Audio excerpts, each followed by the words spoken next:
ಮಂಗಳೂರಿನ ಫಲ್ನೀರ್ನಲ್ಲಿರುವ ಎಂಎಫ್ಸಿ ಕೆಫೆಗೆ ಆಹಾರ ಸುರಕ್ಷತಾ ಅಧಿಕಾರಿಗಳು ಶುಕ್ರವಾರ ತೆರಳಿ ಪರಿಶೀಲನೆ ನಡೆಸಿದ್ದಾರೆ.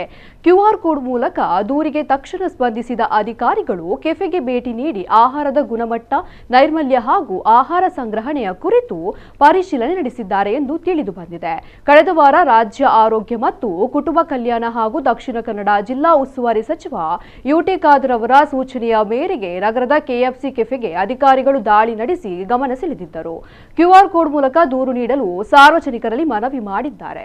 ಅದರಂತೆ ಶುಕ್ರವಾರ ಕ್ಯೂಆರ್ ಕೋಡ್ ಮೂಲಕ ಬಂದ ದೂರಿನ ಅನ್ವಯ ನಗರದ ಫಲ್ನೀರ್ ರಸ್ತೆಯಲ್ಲಿರುವ ಎಂಎಫ್ಸಿ ಕೆಫೆಗೆ ತೆರಳಿದ ಅಧಿಕಾರಿಗಳು ಅಡುಗೆ ಮನೆ ಸಹಿತ ವಿವಿಧೆಡೆ ತಪಾಸಣೆ ನಡೆಸಿದ್ದಾರೆ.